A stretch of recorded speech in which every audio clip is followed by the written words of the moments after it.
left for me. Let me hide myself in thee.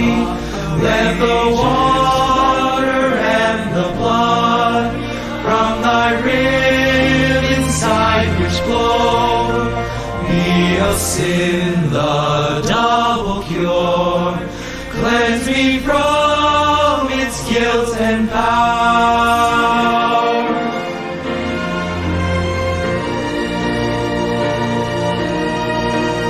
Not the labors of my hands can fulfill thy law's demands. Could my zeal no respite know? Could my tears forever flow? All for sin could not atone. Thou must save, and thou alone.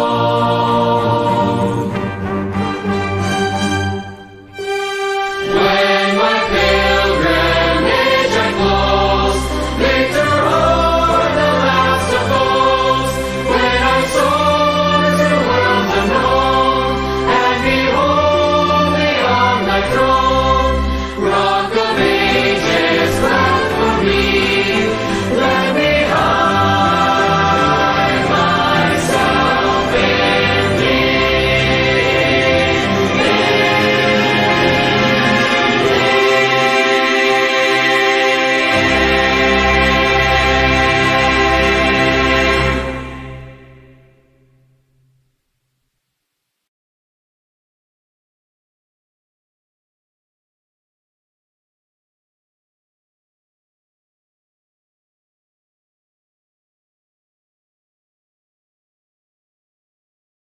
This week on ANN, the Adventist Humanitarian Agency on the Romanian-Ukrainian border receives shipment of medical supplies from Norway.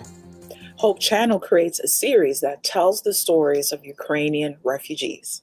And Adventist churches in Kyiv become a shelter for migrants and refugees. These stories and more coming up.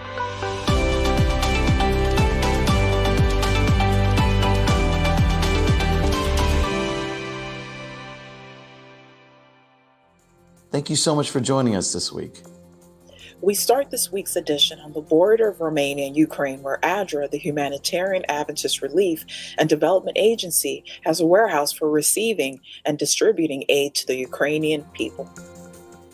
We're here at the ADRA warehouse, which is on the border here in Romania, right on the border with Ukraine. Today we have another shipment arriving. This truck has come all the way from Norway. It's full of high-value medical supplies. We're offloading it right now. It will be put into smaller trucks and taken across the border into Ukraine, where it is really desperately needed at this time. It's exciting to see that we've also got the local fire department have sent volunteers to help us offload this truck quickly and move the supplies into Ukraine. So over the last 18 days, we've had more than 130 tonnes of humanitarian supplies come through this warehouse and into Ukraine. So it's critical that we move these supplies quickly through here into smaller trucks and across the border. It's amazing. Europe has opened its heart. Our truck driver here that we've just met from Norway, he's so excited to be part of this humanitarian mission. The warehouse manager, he's opened his warehouse for us free of charge to use this for the next few months. Everybody's pitching in in a voluntary way to make this as quick and as efficient as possible. Right now we need more medical supplies, we need non-food items, we need food items, and warm blankets and other life-saving equipment that's really needed in Ukraine at this time. We see no end to the need at the moment. We're monitoring the border. We have reception centres at the border. The supplies that we have there are dwindling. So the more that we can get through here and to keep replenishing food and non-food items at our border crossings, it's really essential. We'll keep using these facilities here, not only to on-ship the supplies in smaller trucks, but also to sort the donations that we're getting from people who are willing to donate even freshly made jam and preserves and other things that we're seeing here. People are dropping off stuff. We're repacking it, putting it on pallets and shipping it into Ukraine.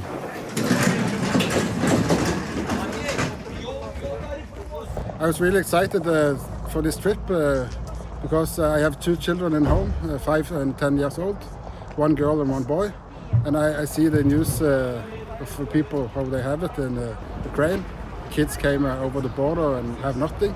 So when my work asked me if I can drive, I say yes in 1 second.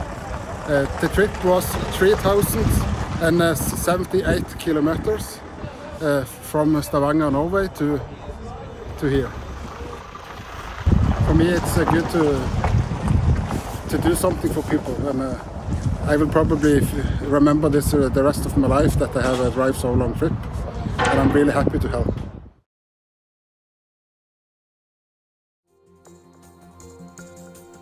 According to the United Nations, millions of people, mainly women and children, have already fled Ukraine because of the conflict that began February 24th.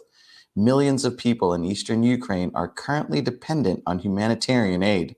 The current escalation has led to a mass migration towards the neighboring countries of Poland, Slovakia, Romania, Hungary, and Moldova. Producer and documentary filmmaker for Hope Media Europe, Adrian Dure, and his team received a request from Hope Channel International to produce a miniseries focusing on stories of people leaving Ukraine. This series is now part of the global Hope Channel and ADRA campaign called Hope for Ukraine.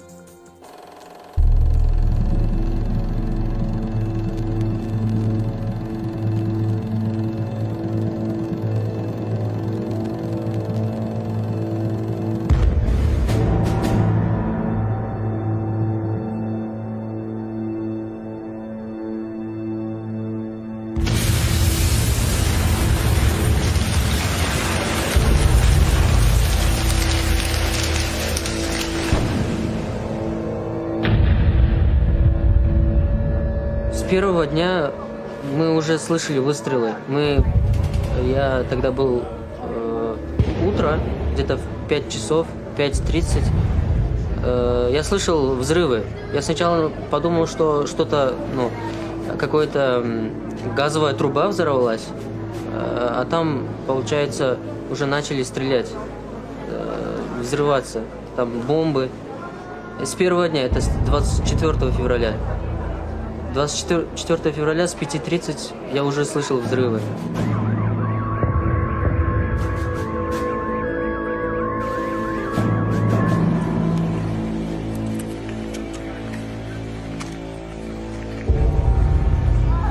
Начали бомбить, было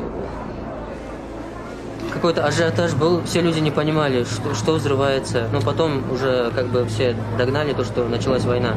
И все начали бежать. Сначала все начали воду, у нас водой запасаться, в магазины. Там была очень большая очередь тоже с первых дней. Сейчас там очень сложно людям, там постоянно бомбят, постоянно слышны взрывы. Там от Харькова уже почти ничего не осталось. Там центр полностью разбомблен.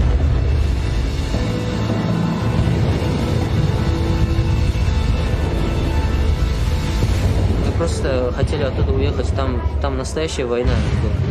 Там сколько людей в день погибает, это очень страшно.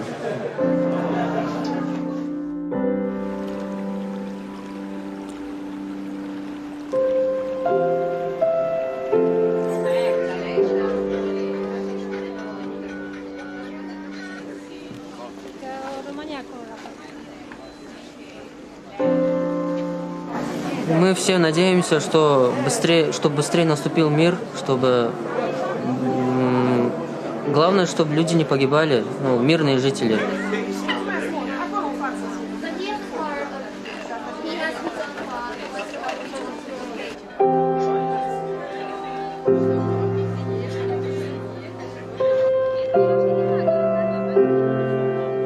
Все хотят мира, все хотят спокойствия. Я тоже хочу этого. Я хочу доучиться, я хочу стать врачом в будущем. Я надеюсь, что все получится. Что война прекратилась, и я как бы смог вернуться туда и продолжить обучение.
We continue with more hopeful information from Ukraine. In Kiev, volunteers for the Hope for Ukraine project organized a shelter in one of the capital's Seventh-day Adventist churches. The shelter is located in 2 underground rooms of the church. Mattresses were purchased and the beds were arranged directly on the chairs. Some 50 people take refuge in this church every day.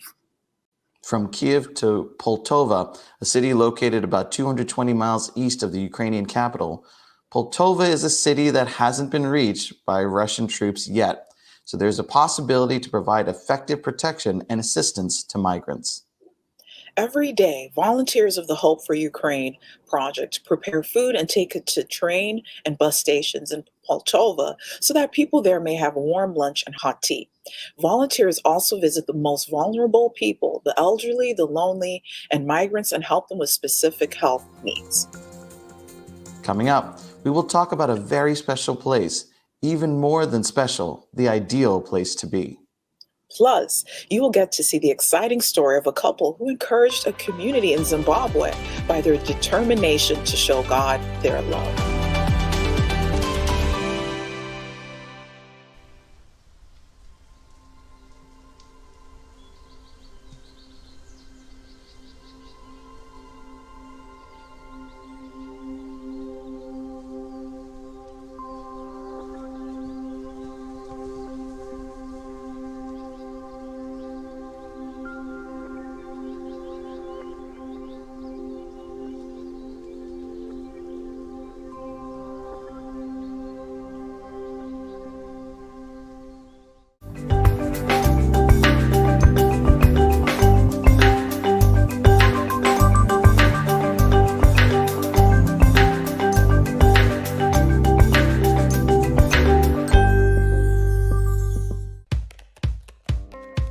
We may look, pray, read, think, worship, sing, and share differently, but we all look forward to the Sabbath. And we all look forward to the future when Jesus will come again. With this message in mind, we arrived at a core component for a new identity system: the creation grid, a simple 7-column structure for layout. The grid is a reference both to the prophetic timeline as well as to the creation week that culminated in the 7th-day Sabbath. Regardless of what or where you are designing, you can always find information to help you communicate that we are all 7th-day Adventists.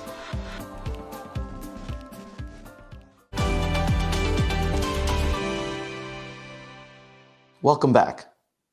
We can all agree that there are many special places in this world, but then there are places that are more than just special. They are simply the ideal place to be. Antes de conhecer a escola sabatina, eu não tinha programações, eu não tinha tempo para mim e nem praticamente para Deus. Durante a pandemia, a gente teve que se reinventar. E foi também um processo muito natural, porque o templo estava fechado, havia muitas programações da sociedade jovem prestes a acontecer, e a gente não sabia como é que ia fazer isso. Isso me deixou muito triste, particularmente como diretora da Escola Sabatina Jovem, porque daí a gente não tinha mais condições de reunir os jovens. E isso foi muito desafiador, porque a gente não tinha noção de como fazer com que eles voltassem a estudar a lição da Escola Sabatina. E a gente, de uma forma despretensiosa, foi fazer um pôr do sol, uma live de um pôr do sol nosso, eu e minha esposa, um violão e tentando interagir com a galera.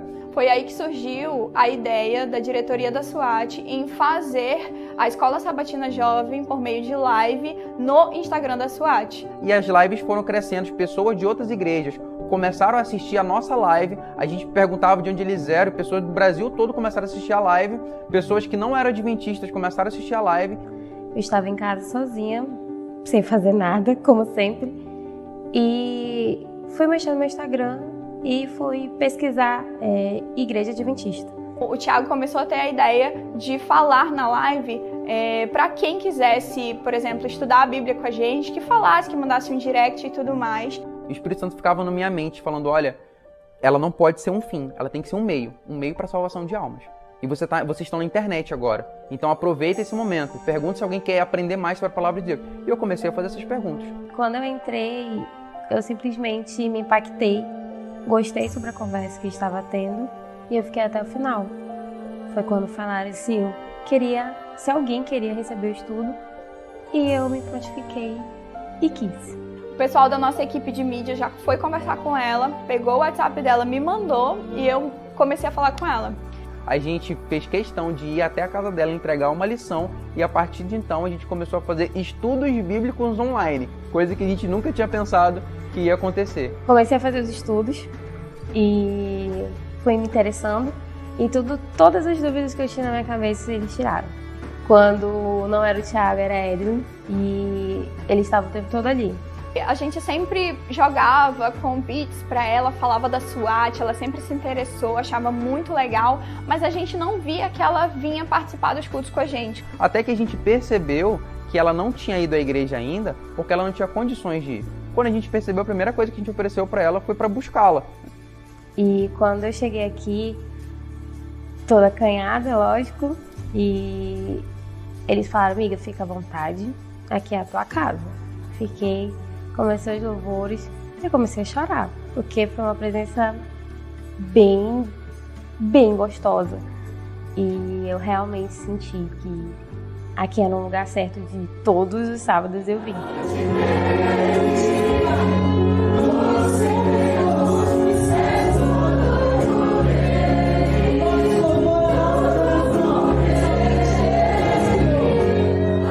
Hoje a nossa Escola Sabatina Jovem começa às 8h30.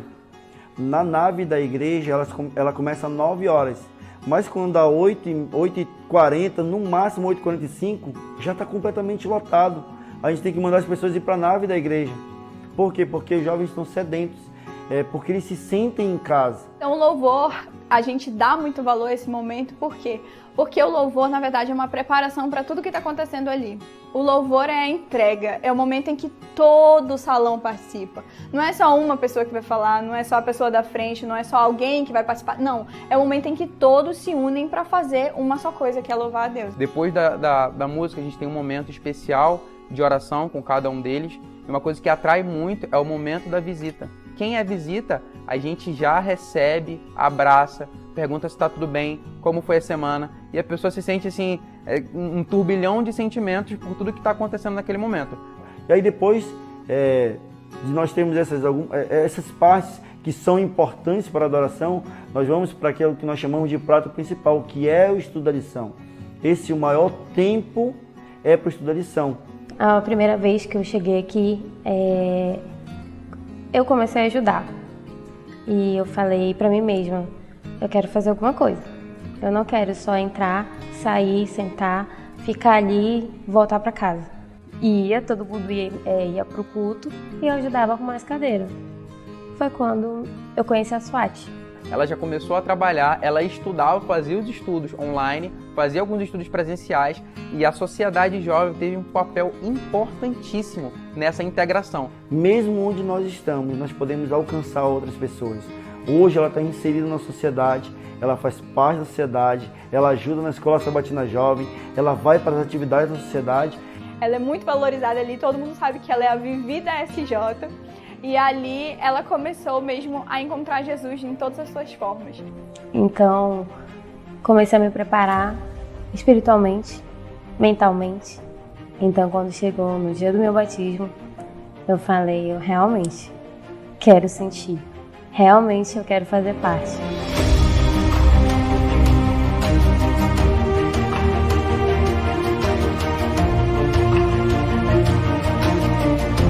E a minha alegria maior nisso tudo foi ter recebido por uma igreja maravilhosa. Eu me sinto muito feliz e honrada, porque apesar de ser quem eu sou, Jesus ainda usa pessoas como eu, como a diretoria da SJ, da SWAT, para fazer parte de uma coisa muito maior. Eu só posso agradecer a Deus porque Ele tem nos usado como instrumentos para Ele, para a salvação de jovens. E quando nós nos entregamos completamente para Deus, com sinceridade, Ele pode usar cada um de nós. Cada jovem da sociedade é um instrumento de Deus. Para quem vivia sozinha, para quem não fazia nada, para quem aleatoriamente só vivia no celular todos os sábados. Hoje eu tenho 2 famílias, que é o pessoal da escola sabatina e a igreja, que eles me apoiaram, eles vieram e me abraçaram.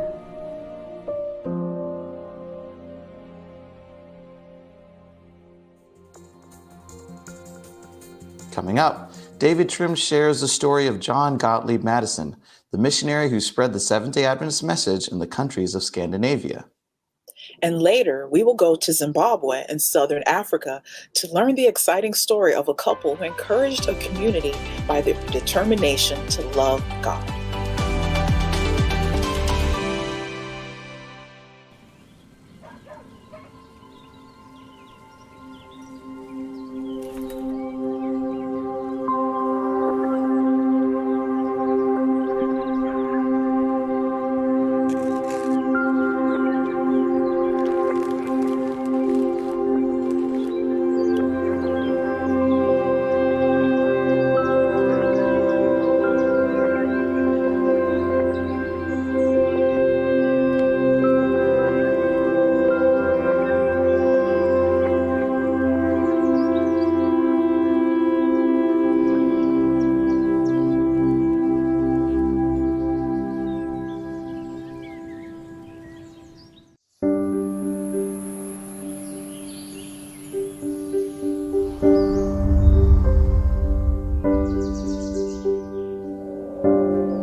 Thank you for staying with us.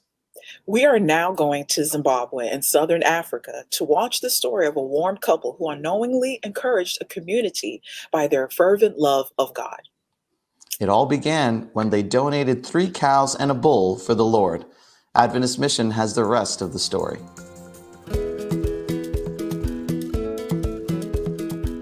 Mr. and Mrs. Umpofu knew that their animals were meant for the Lord. One day, as the couple watched over their livestock, they felt inspired to do more for God. So they gave a portion of their animals as tithe and mission offerings.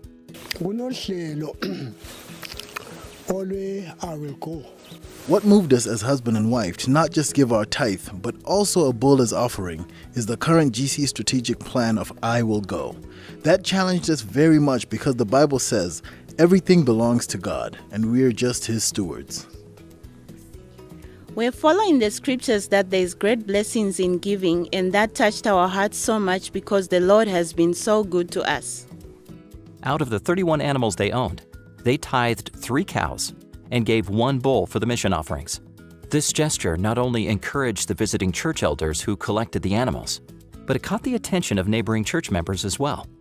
Several others have pledged to contribute more to the mission offerings because of Mr. and Mrs. Umpofu's example. The mission offerings make a huge difference around the world and can make the greatest impact when given faithfully and regularly.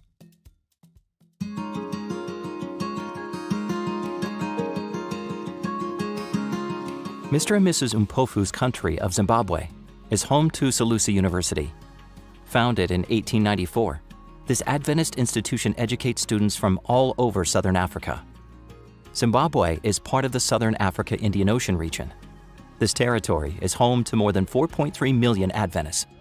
Despite having a well-established history of church growth, there are still many mission struggles here. Your mission offerings help spread a message of hope in some of the most challenging areas, like the growing cities. Please pray for the Southern Africa Indian Ocean region as church members there faithfully follow God's call in their lives. Even if you don't have livestock to give, thank you for supporting the mission offerings.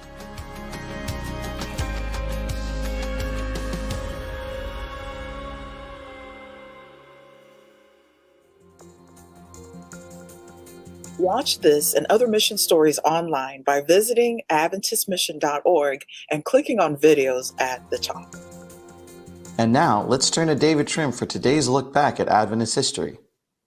This week, we are going to learn the inspiring story of John Gottlieb Madison, the missionary who spread the Adventist message in Scandinavian countries. Welcome to This Week in Adventist History. On March 30, 1896, Danish-American missionary John Gottlieb Matthesen died in California at the age of 61.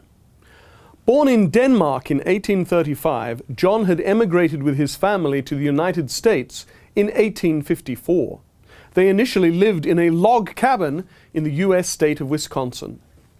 In 1859, John underwent a conversion experience and was baptized, and 4 years later, he accepted the Seventh-day Sabbath. As the Adventist historian Yvonne Oster writes, Matthesen became a powerful preacher of the Advent message with a special emphasis on the love of God. He conducted revivals and established churches among the immigrant Scandinavian population in Wisconsin, Michigan, Minnesota, Illinois, Iowa, and Kansas. But John Matthesen had a passion for preaching Seventh-day Adventist truths back in his Scandinavian homeland. Within weeks of his conversion to the Seventh-day Sabbath, John wrote to the Adventist paper, the Review and Herald, of his desire that the third angel's message be carried to the ends of the earth. In May 1877, John and his wife Anna sailed to Denmark, only the second country to which the Seventh-day Adventist Church sent missionaries. John and his family remained in Europe for 11 years, working initially in Denmark, later in Norway, and then in Sweden, before sadly John's health broke down and he was obliged to return to the United States. As the Encyclopedia of Seventh-day Adventist article on Matthesen concludes, his legacy is vast. As well as planting numerous Scandinavian churches in the American Midwest from scratch, he also organized the work in 3 Scandinavian countries and spread the gospel of the love of Jesus through his writing and publishing, as well as his teaching and public evangelistic campaigns. Mattheson's preaching was known for being Christocentric. The Fifth General Conference President, Ola Olsen, born in Norway but brought up in the United States, later wrote of John Matthesen, he was pleasant to associate with, interesting in conversation, with a good store of practical illustrations. His sermons were appealing and logical, convincing, but carried by a tenderness that won hearts. You can read more about John Matthesen in the Encyclopedia of Seventh-day Adventists at encyclopedia.adventist.org. And that was This Week in Adventist History. Thanks for watching ANN. Join us next week for more news from the headquarters of the Seventh-day Adventist Church. Did you know that the Seventh-day Adventist Church has its own YouTube channel? It's true. You can watch ANN Video, ANN In Depth, and plenty of other amazing videos on prophecy, health, and Bible study. Just go to YouTube and search for Seventh-day Adventist Church. Be sure to click on the subscribe button to stay informed on church news and happenings. And remember to leave us a comment or prayer request. We have people dedicated to praying for you 24 hours a day, 7 days a week. Before we say goodbye, here's some good news from the book of 1 Corinthians chapter 13, verse 13. The passage says, "And now these three remain, faith, hope, and love. But the greatest of these is love." That's our program for this week. Don't forget to visit Adventist.news for daily news and videos. Until next time, God bless. Take care.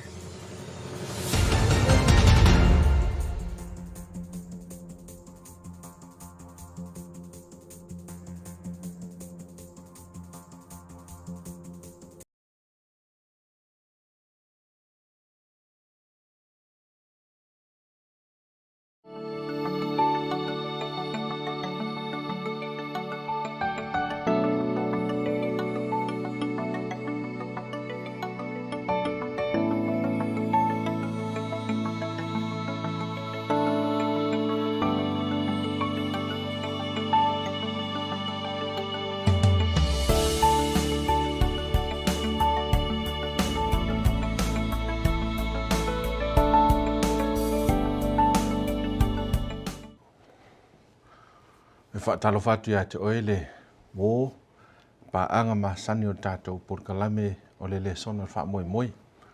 Le nei u tātou tau nu mai fo i le amatanga o le nei kuata i le whaawawina o le tātou porkalame le nei o le Lesona wha moi moi. Ia maua iei fo i ma le tātou au tū ia o le nei kuata o le au tātou savalia. Mai o le vaias o le kuata le nei o la asi o tātou tantanoa i le tusi o kenese o la asu isu eina ia le tusi o kenese ia i ona vaenga tāua e au mai eise fe au tāua mo i tātou i le suafa manu malo Yesu Keriso o te whapea tuai te lia ma le fifia ma le whaaftai oe le paanga masani ame se fo i wō o e ua whaatoa maua le nei avanoa ia tātou te whetapa e ilungo o le ala ato le whaamoe moe i whaasoina le whitangaro le atua e ala i le Lesona le whaamoe moe. Ia o le tātou urua i le sona le nei, i le tātou sāpati mua fo le nei, ia o le kuata lona lua neo tu sanga lua hawhi lua sifuma le lua. Ua le wha awa wina tātou por kalame māsani e peona o tō tanga i mai ei au ona le atua māsani ono mātou whaasoa. Ia taluai ono tū langa o le vavao ma ua whaisi pepesi o le wha mai i Amerika Samoa nei. Ia o lea ua o tau mawhai atuai ia i le mea sili e whaasoa ia le whiaua le atua i le nei fo i urua i le sona o le nei sāpati. Mai o la o whaile tātou te talo o na tātou sopoloa le tātou whaasoa. Lo mātou ta mai o le langi whaaftai tele le nei o wanoa a o mātou su e lau fionga. Ai mai se le atua ia le urua i tusi na e whaosofia i nei lau o na mose i na ia tūsia le tusi o ke nese au mai enia o onga tāua mo i mātou. Talo le atua ua tu ono ina e le ngata le whaasoa le ono whaatauwa. Ai whaapea fo i le whaafonga mai mo mai o tangata so se tasi o maua le nei whasalalau. Whaamole mole i au o atuai ma pa i atuai le nganga o laua fi o whaapupula ma whaamala lama atili i o lo fina ngalo i le nei tu la i lo suafa Yesu. Amene. O le tuso ke nese e whaate tau i a Yesu. O Yesu o le foafoa o ia foi e na te whatu mawina i a lana foafoanga. Mai o le autū le nā o le tātou tusi o ke nese. Ai si o tātou wa ai i niso vaenga tāua o le tusi o ke nese se i au mai ai i ani le sona tāua mo oe mau le tangata whatu atua. I le silia ma le hawhe tau sanga po le millenniuma na tusi e la apostolo o Ioane. Ia ni wha upunga wha penei no wha o sofia ina fo yo ia ele nganga o le atua wha penei no whaitau ina. Sai le amatanga le lokou, sai le atua le lokou, o le atua fo i le lokou, o ia lava sai le atua i le amatanga. Na ia whaia mea umalava, e le ai fo i se mea tasi na whaia e le i whaia e ia. Sai a te ia le ola, o le ola fo i, o le malama lea o tangata. Ioane, ia lona mta upo mo mua, a lona whai upo e mo mua e o le whai upo e wha. O le tuso ke nese o le urua i tusi lea, mai o le urua i tala fo i lea o le Foafoaga, ma le wha o le tanga. I le tusi o ke nese, E nā o le pau lea o le talaloa ia o le amatanga o mea umalawa e te maua i le tusipa ia. It's an official account of the creation. Mana tua foi oe la oe, e le aise iso i tātou na iai i le amatanga. E le aise iso i tātou sa iai le teimina foafoa i nai e le atua le langi ma le lalolangi. Ai ua na o se tala na au maia mai e au tau whai te tonu o le mata upu mua ma le mata upu e lua o le tusi o ke nese. Mai o le upu ke nese e sau mai le upu e leni o le Genesis, le mawai le upu whaperitania le wa iai nei o le Genesis. Ma o lona winga amatanga. E fofoa mai i le upu amatanga le mai le upu e peru o le Bereshit. I le amatanga te maua i le tusi o ke nese a o lona whai upu mua. Mai o le upu lea, o le urua i upu fo i le tusi o ke nese. O le upu lea i le amatanga. Mai o le urua i upu fo i le tusi pa ia atoa. E tali i le tusi o ke nese ia nisi o fasili tā ua o le olanga, pe i o le fasili le nei. O ai tangata ola, o ai le atua foafoa. Tātou te maua fo i le tusi o ke nese ia nisi o tala tā ua, e whate tau i le ulua i angasala, ma le winga o le o mai o le angasala, ma ona a fianga i tangata ma le foafoanga mātanga o fie, a le atua. Tātou te maua fo i ai i a tala e whate tau i le olanga, e whate tau le feita ngā i o tangata i le amatanga, e whate tau i le oti, ma le o mai o le urua i oti, ma le fasi o tangata, whatasi ma le whaamanga longa. Mai o nisi o a o onga whaavae, e whatau i tele o meo le olanga le rei. E pe o le whaatua tua, o le ale mea sao ma le se, o le a mio te tau o le tangata. Ia whatasi ma ngā luenga o tongi ola ma le whaalatanga le atua i te maua uma i le tusi o ke nese.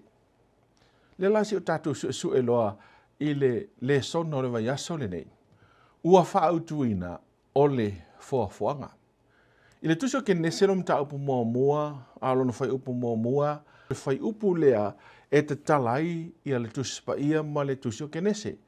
Na whai e le atua, le langi, ma le lanolangi i le amatanga. Na whai e le atua, le langi, ma le lanolangi i le amatanga. A whai te tanga i le mau whae e peru lo i ai. E te mau ai, o le upu atua, o ia lea o le atua o le Foafoaga. O ia lea o le whaautu ma le o ngā te tonu. O le vaenga lea o le tusi, po le urua i tusi o le tusi pa ia, le tusi o ke nese. E mafua lea, ona pe a whai te maitau ina, ia le whaatulanga ina o le tusi ma le urua i whai upu. E wha o ngā te tonu o le tusi tala le upu atua. E o ngā te tonu i ai le urua i whai upu. Mai i pese ma whaaleonga wha e peru o le tāu o le vaenga lea o le fionga lea tua. A o ina usu e le tangata e peru ia le pese. E wha te tau le vaenga lea. E la tu te wha mawhaina ma wha leo tele le taunga o le o ngā te tonu lea o le whai upu o le upu atua. O le upu atua. I le wha e peru o le vaenga lea o le suafa lea o le atua.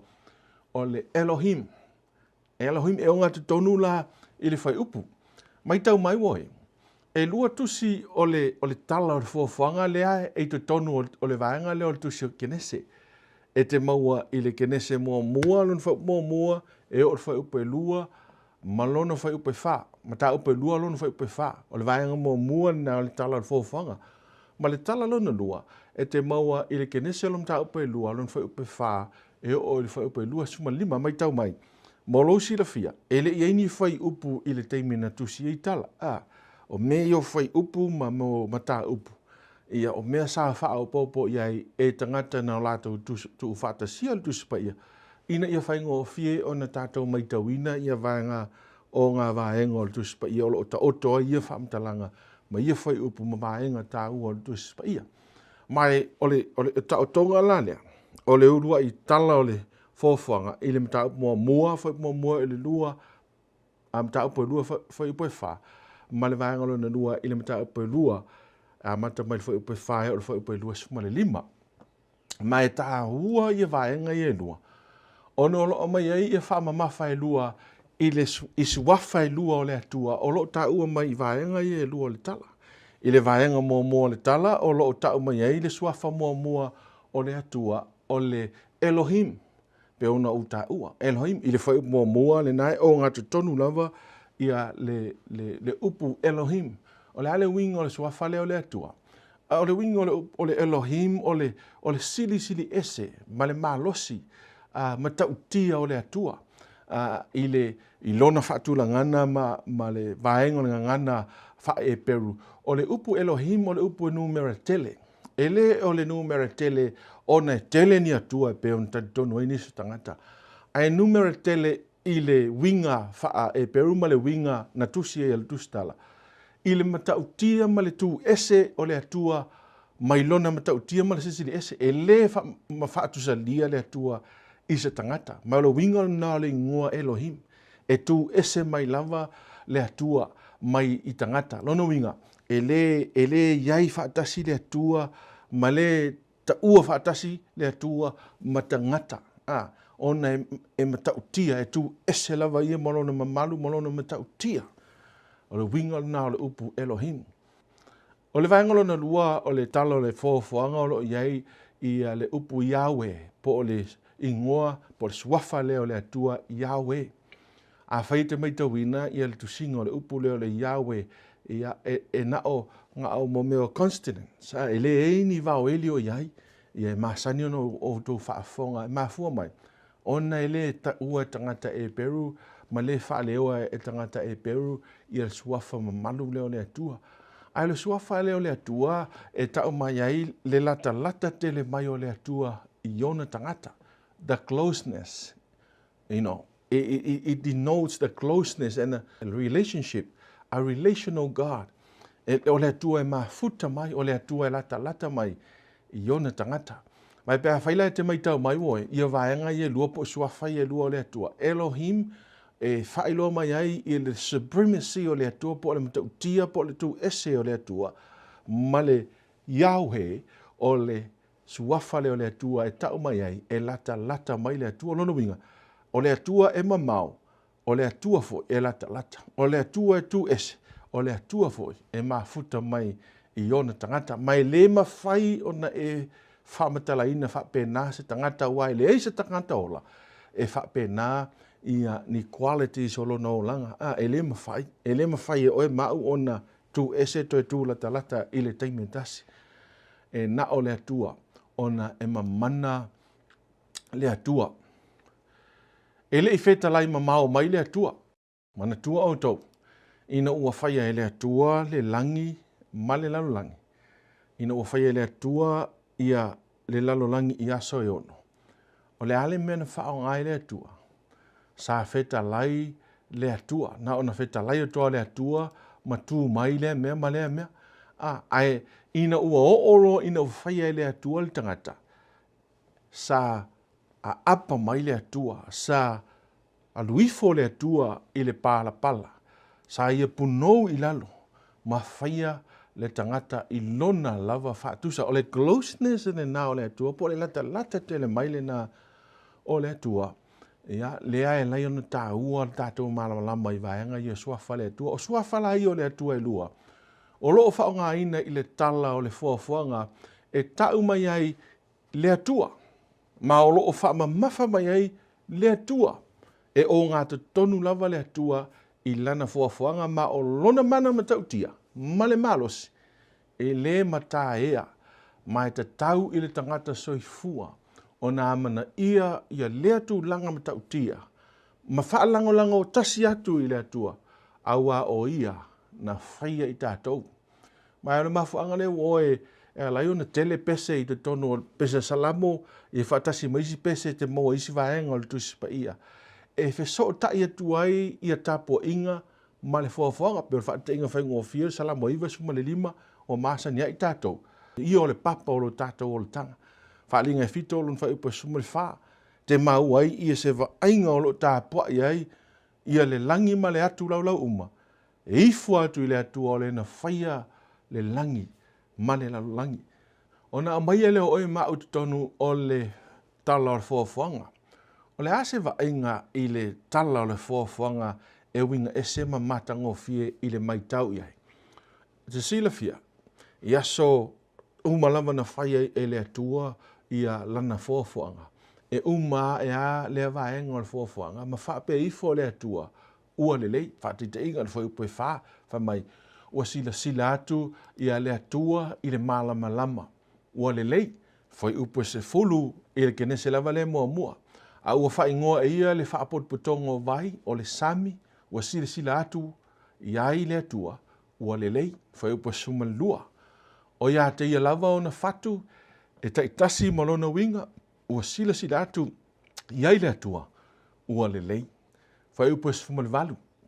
E pule foi i le ao ma le pō o lo talanoa i le tu e senga le maramalama ma le pō liuli. Ma ia i longa ai le maramalama ma le pō liuli.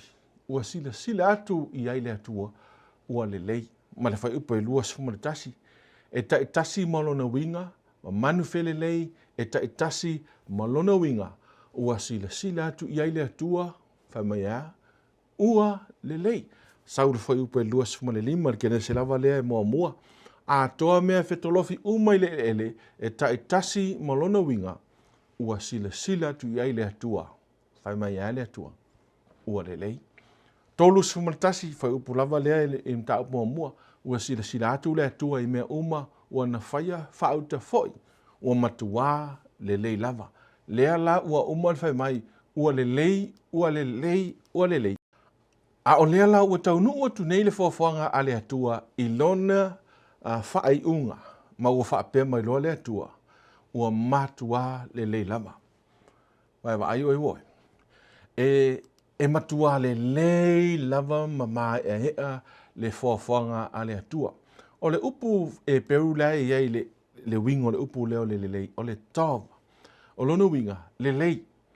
Lona winga sa nofo le atua i teimi umalawe umai ma mai ala ngā luenga i le aso ma le aso.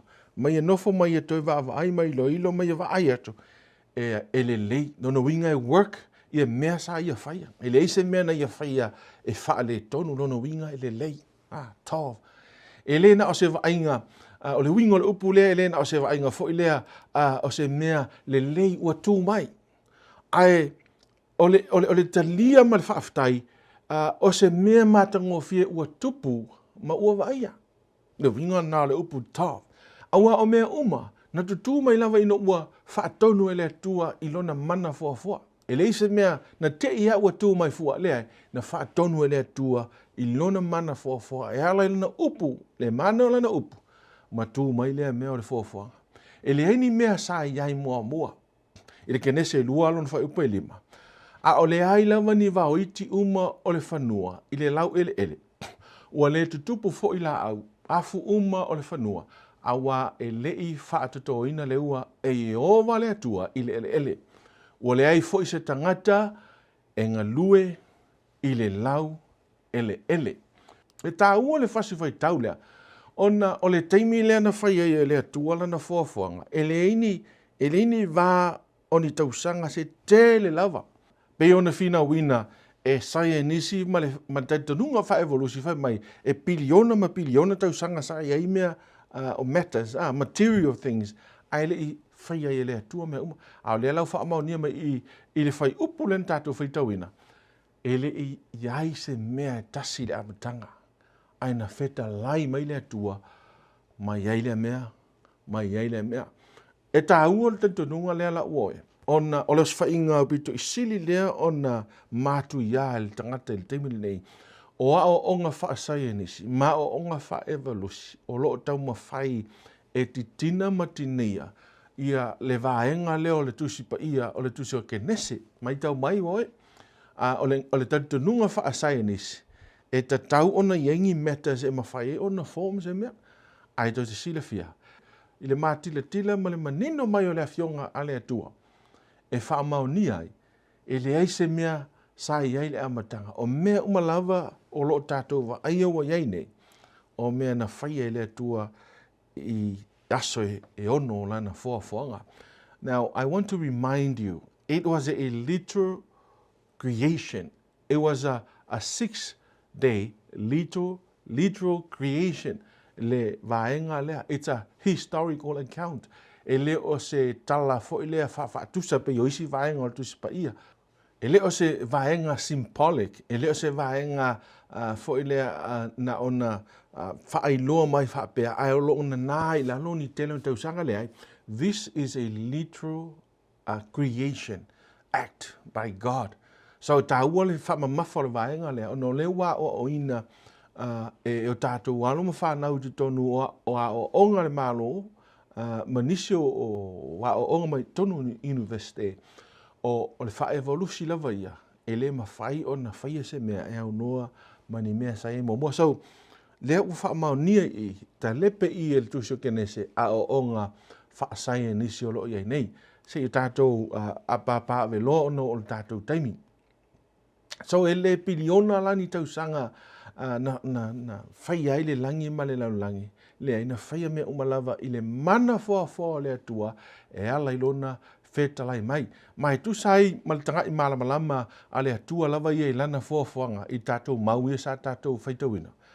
Whai mai na tanga i atu le atua, whai mai lola ia, ua matua le lei mea Ia, ona o mai lola i o oima, i le aso le na soai, wa umanei aso e ono. A lea lau tātou o mai nei, i le aso na fitu. O le aso lea o lea ua tātou lo lava, o le aso sapati, lea e tala noa i lea mai le tuso e sotonom ta upo e lua sifuru, ma ua whai ngoa mai le aso lona fitu lea, o le aso sapati. Ai le kenesalom ta upo e lua lona whai upo momoe o le tōru, whai mai, ua lava o na whaia o le langi, ma le lalolangi, a toa, fo ima mea o iai. Ua wha i le atua i le aso fitu lana ngaluenga, na whaia e ia. O na malolo i le o ia i le aso fitu i lana ngaluenga, na whaia e ia. O na wha manui atu lea i le atua i le aso fitu, mana wha saina ai. Awa na malolo ai o ia i lana ngaluenga lava na whaia e le atua mana saunia. Ina ua malolo le atua i le aso lea, ua ai loa ma aso whaitawina, o aso o lana foafoaga. Mai fitu ia i aso i le aso lea.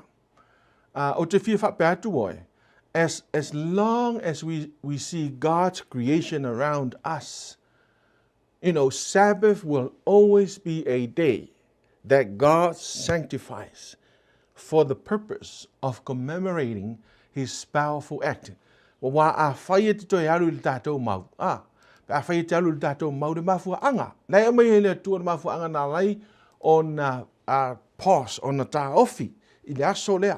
Ma wha, ma maluina ma tu ese le aso lea, e ese mai aso le foafoaga. E le mafua anga na tu ese ai e le atua, le aso lona fitu. O le mafua anga le nā, o le aso na mā lo ai, o le aso ua ia wha manuia. O le aso e wha saina, o le aso e wha manuia e mā lo le tangata i le aso sa pati o le atua foafoa, o le wha i longa, o le amana ia, o le pule a le atua foafoa, ma lona mana foafoa. Mai, na ngai ioi le mana o le atua i aso e ono, ai na malolo i le aso fitu.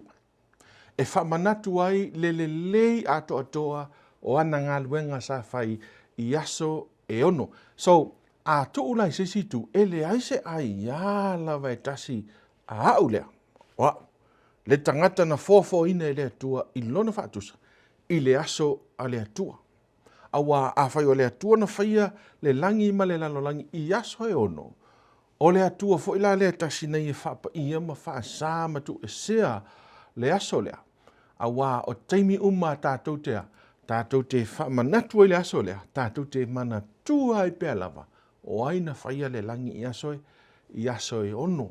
Aia, sa o whaalongo i se tasi o tangata i le vai aso na te atu nei, sa o matamata i se video se tasi o tangata olo o i whaalea o ngā le sa pati, ma o maini si mafua anga e pei o le aso toe tū, ma uwhai mai o lea o ngā, e se ka lena na iai i su ma le whenga tuai, e se ka lena le walo i tātou o la ofisili.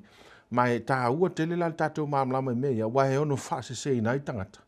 A wai lei ma se mea tasi o ia mafuanga na o mai le tangata e iai songa whaamauninga mai e iai se mamawhai tā ua i ona whata ua tātou.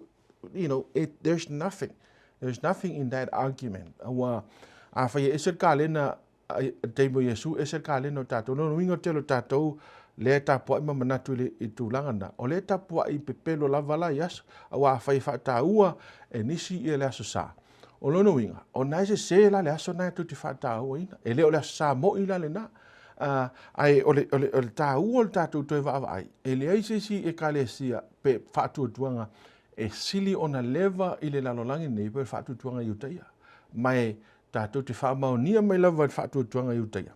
E le aise mea tasi wasuia, e le isuia ia le aso tāpua i o tangata i utaia.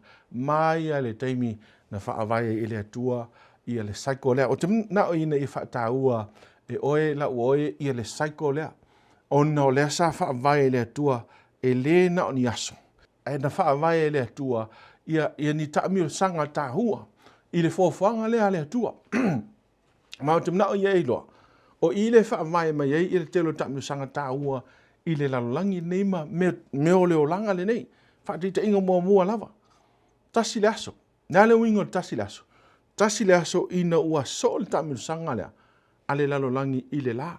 Le mafuanga le nei fai tau whapena tu spa ia a le au ma le po le tasi le aso. I le ngoto o le la, i le ngoto le la ua tasi le aso.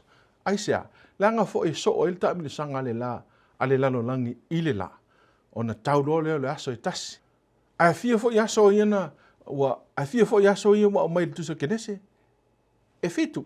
Ono aso, e ono aso na ngalue ai mawhai e le atua isi mea umalawa i wa tumu ele langi male lalo langi male vani munimu. Ai i le aso lona fitu e a toa i ai ma umai loa i a whaitawina o aso whatulanga ina. Ona a toa lole me ta ole vai aso, nono winga la, le aso tasi po le aso mua i le aso fitu, tasi le vai aso. Tasi le vai aso. E fitu lava aso o le saiko lea. Whaafonga mai la oi, e fitu aso o le vai aso. E lima se furu ma le lua i a vai aso i le tausanga. Ia na taami o sanga ia i aso ta itasi. Nunu winga, tolu se lau ono se furu ma le ono. A whaatu langa la vaenga i, ona e mai tau i nai lea. E iei pa o whaapitoa lava na whaia i lea tua. E onga tasi uma i mea uma ma onga tusa uma mea uma. Ai, o le ofi me o leanga sala, ua iei ma pā o se. Ua iei mea ua wha popo iei al tangata. Ma ua iei ma isi mea ua whai al tangata e le tusa ma le whaavae na whai e le atua. Ma ina tonu lava la. E alai ona tele le whelelo ngai i tātou. O mea na whai e le atua mai le amatanga whaatasi ma le swinga ua suia e ne al tangata i a le aso tāpua. A le aso lava i a le ana au mai e le atua mai lava i le amatanga o le aso sapati. O le aso sapati. Awa o le aso na malo loa i le atua mai lana Foafoaga. Ai i le tātou lava ia whanga i le ele. Lena whai e le atua i le amatanga mai whaavae mai le saiko lea o le fitu aso. E le se meo suia mai o i e whaavae e le telo taamir sanga o meo loo tutupu i le wha tulangana o mea le lalo langine nei. This is basic. This is the basic of all the cycles in the world. 7 day. It's a 7-day cycle. Leanga na whaia i le atua e iai o na winga man whaata oto i le atua e iai o na winga taua ai maise lava ina ua malo loa i le aso lona fitu. Mai taua tele la lo maanga whaavai lea o le tusio kenese. Ma le whaata o tonga o aso i e fitu i ana au mai e le atua mo i tātou. Ma o le whai unga o le saiko lea o le aso fitu. Lea ua tā ua nei o le aso sapati. O na ua tuu iei le ingoa o le sapati. Lona winga o le sapati o le malolo. O le aso na malolo i le atua. Na whaavae e le atua. I le mae ai o lana Foafoaga pa ia. O na maile o tātou i leisi whaenga o tātou Lesona. O le whaia lea o le tangata. I le kenese lom tāpu mo mono whai paluas ma le ono. Fa mai ona fetalai ne leo le atua, i nā tātou whaia ia o le tangata i lo tātou whatusa. Ia fōlinga ia i tātou, ia pule foi i lātou i o le sami, ma manu whilelei, ma manu vai whā, ma le lau ele uma, a toa ma mea fetolofi uma, e fetolofi i le ele. E o ngā tasi le whai upu nā, ia ma le whai upu fitu mta upu lua, ona whaia lea e Jehova, le atua o le tangata i le efuefu o le ele. Ma ua manawa i ona paka isu o le mana vola. Ona avea i leo le tangata, matangata ola. O le alfiso ta inga o maui e lua. O lona fiso ta inga, na whaia i le atua, le tangata, i lona whatusa, i le upu e perolo i ai o le zelem, po o le image, le sawele upu whaberitani o le image. O lesi upu e o whaatasi ma le upu leo le image o le likeness. I lona winga wha e peru o le demut. Mai e tasi ale winga wha sa mo le tātou te iloa i o le upu whaatusa. Na whaia le atua le tangata i lona whaatusa. A upu e peru e lua e tā ua tele. O na upu ia o lo o maia le loto o winga. Na tusi ai ia tusi nei i le amatanga. A tu whaatasi upu ia e lua o le selem ma le demut. O na tātou mawaile o le upu o le tangata ola. O le selem o lona winga o le likeness. O le image. A tau le image lona winga o se mea fo ilea e te vaai atu i le whaata. O na e vaai atu lea o oe lea tu mai. Ea. O le mena e tau o le image. E ma whai fo ona e vaai le upu le demut. A le demut a vaai le la au. A susulu mai e le la o na ata ngia leo lo na ata ata. E ma whai ona e vaai i le ata ata le na o le demut. Lona winga. O le e te vaai i ai o ata ata o le whaatusa o le atua. Ai le o le atua. E le o le atua. Lona winga ua na o se ata ata i tātou o le atua.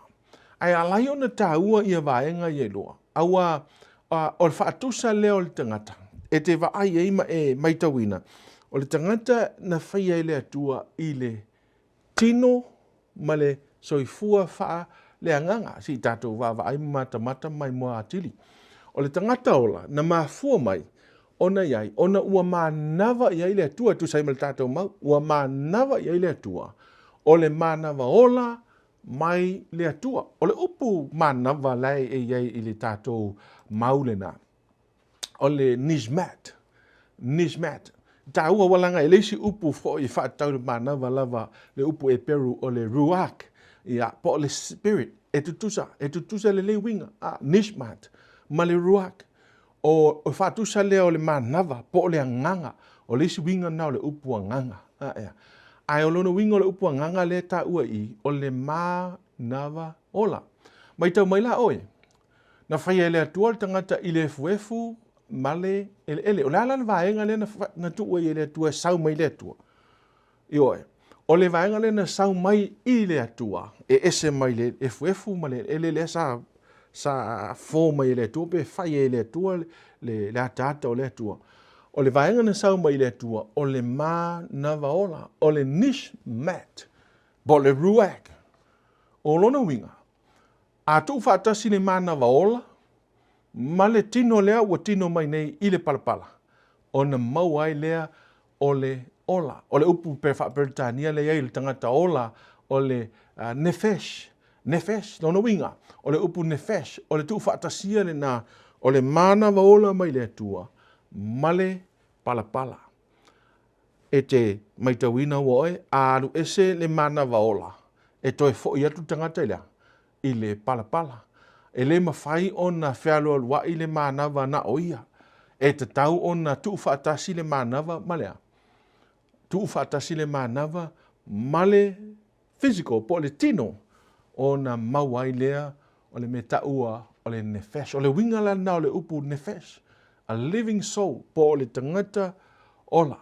O ila lea e iai le vaenga mai le atua. Mai ta uawoe na e malama i le vaenga lea aua i suesuenga tangata e ta ua o anthropologists, po o tangata su eina ia le soifuanga ma le olanga o tangata. E iloa ai, e uia i tangata e lei whaalongo mua i se tala le lei, ma le tuspa ia, e awhia ai mau tātou tua a e lei o mai le tala le lei. Sa lātou ifo i tupua, sa lātou ifo i la au, sa lātou ifo i meola, manu o ia. O le fasili aisea, leanga fo i lae e ia i te tonu whaatasia i la tau le vaenga lea na mai e lea tua. Ma nawa whaatasi mai e lea tua e iai le sota inga o le tangata e i lona tua. Ma le vaenga wha lea nganga le nā woe o le tangata. Le vaenga lea lena matua i a fia lava ona ole o mai ole anga sala. Ma le mafuanga na lea lai ona iei lea fionga lea tua. Mafuanga na lea ona iei whaasoa whapene. Ma le mafuanga na i tā ua ai ia le tātou whaalongolongo pēi le upu lea tua. Aua o ina e toi whawhanga ai le soifua whaaleanganga leo tangata lea na oti. Talu mai le uruai anga sala. O le a sopolo le tātou whaasoa ono le teimi. Au te fia tala no umi lava i nei vaenga tā ua. Ia i se teimi pe a whapea e lava se teimi muri ane. O le si la vaenga o tātou whaasoa e fasili lea. O le a lale ma tā whai oi a le tangata e tu saima le tala o le foafoaga. Ia o te fia whapea atu e ei mea alofa na mai lea tua mo le urua i tangata. O le mea alofa lea mua o le whatoanga. Mo le kene se lua whai upe vadu. Mea alofa lona lua o le mea ai. Mo le kene se lua whai upe sumale ono. Ia, ma le mea alofa muni. O le whawhine. Nena mwana na uruai foafoina a tamu. O na whai atu le tua ia le mea alofa le a tamu o le whawhine. Kene se lua a olona whai upe lua sumale lua. Mai o mea alofa la ia le tua e fua iai ia le tāpe nanga tangata. Malona mafuanga na lai ona whai le tua. Po olona tiute malano matawhai oi. E ao ona whaia. Ia, ngalue ino al whanua. Le mea alofa le na mai le tua. Aisea, le anga fo ina mai le tua na mea alofa le o e tena. Po o whatoanga i e tena. E li o mai le tua le whatoanga o e tena na o na mata ma wa ai e tangata. Ai le ai, na whai mai le tua e te ngalue ina le whanua. E ngalue ina e oe le whanua. Wha mai ua ave fo i tangata e ova le tua ma ua tuu ia te ia. I le whatoanga i e tena. E ngalue ai, ma leo ai. Kene se mo mono whai upelua smaliva. Ua feta le atu fo i le atua whauta. Ua ofo i atu ia te orua o la awafu uma e tutupu uma o la tau fua. O i le fonga ele uma. Lava a toa ma la au uma ua iei le fua. O le la au e tupu ma afu. O le la au e tupu ma ona fatu. Ia te orua ia e whai ma mea e ai. O le mea lofa le na mai le atua. E le ngata o le whaatoanga i e tena. E na mai le atua ma mea ai. O lono winga. O le ale mea tauna whai tātou. Te tauna e ai ia mau ele mea losi. Ai o mea ai la ina mai le atua. E ese. E lo mea ai le ua. Ai tātou te minei ma mamai ai. Tele le meat. Tele mea so ma lie ngaosi. Tele mea ngaosi. Au mea ina whai mai le atua e ai ele urua i tangata. O lea. O la au wafu, o fua o la au wafu. Ma fua uma o la au. I le whatoanga i e tena. Mā na ia le mea alofa na ave i a ia le atua. Ma le mea alofa muli le na ave le atua i le tangata. O le whawhine. Te mōr kene se lua lon whai upe lua suma le whawha mai. O le mea le atu ua i le tāne lon tamā. Ma lona tina. Ai whaatasi malanawa. O na ave ai lea o ila ua. Ma tino e tasi. Ia, o le ale matawha ioi. O le matawha ioi lea o le tangata e te tau o na tausia la nawa. O le upu le e mai i ifa mai e alu ia le tāne e no nofo malana awa no winga. O le e tala noa mai le tuspa ia i le fausi e inga o le me tau o le ainga. Mai mua lava la o na fausia le urunga li. Ai le i fausia le ainga. O le matawha ioi lea o le tangata oe. No winga. Ai te le i popole a isi tangata ma isi mea uma le o langa le nei. E ta tau ona e popole mua le tau singa o louto o lua. Ea, malou a inga. That is your responsibility. E tu sa ima le tātou maulea. E te leo teimi e whaatua na i tātou, ai o le mta whai oi lea ma le tiute o le tangata, o le tausia o lona to o lua, ma lona ainga. E le mua whaalawe lawe o lo ainga, ai muri lo to o lua. Le ai e mua lo to o lua. Le anga le, mea nā leona e alu ese mai ma lo ainga, o le mele nā leona e alu ese mai i o mātua, e te sau e tausi lau a wā, o lau a wā o le mea lofa na mai e le atua i a te oi. So, e whai ngofia lau langi pe ana whapeu stai o matatou. I matawhai o ima mena o mai e le atua peita. Ua fele mea tātou te whata ua i leo langa nei ma lau langi nei. Ma ua o mai e le te leo whainga tā i a tātou lawa. Ai le upu le nā le atua mai tātou le nei Lesona. Te le si vaianga o le a tātou tanoa i e nei kuata. Ai taluai ono le tātou taimi. Ia ua tātou whaamuta i tātou Lesona. Tau nei whaamanuia tele le atua i lau whaafonga mai. O lau whaile tātou talo. Toi whailua i fo i tātou Lesona lo na lua. Ia i le vai aso fau. Ia ua saunia fo i le atua mo i tātou. Whaaftai le atua i lau a fionga leo o mātou whaalongo. Whaaftai tele le atua o oe o le atua e to tas. O le na whaile langi ma le lo langi. Whaaftai au mea lofa na e au ina mai mo i mātou. Au mai a fua mea malawa. Ele ngata o whaatoanga, ele ngata o whanua. Ai whapea fo i o mātou a inga. Whaaftai tele lava le atua. Whaaftai mo le ola. O mātou i loa le ie i tala nei ma le whaapula ina o lau a fionga le ie. Tā ua te le lo mātou ola.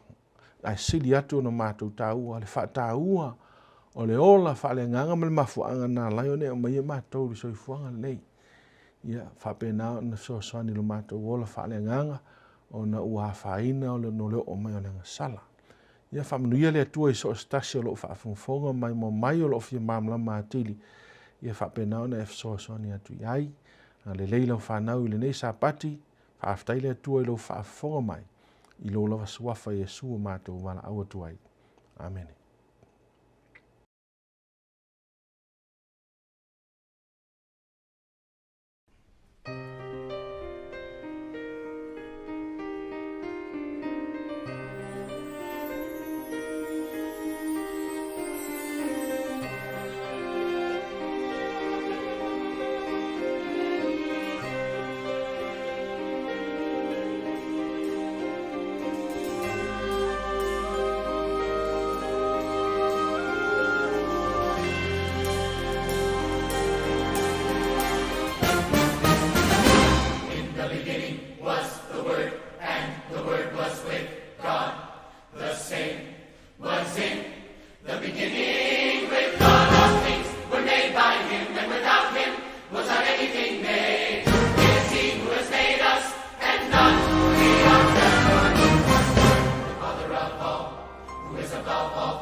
Who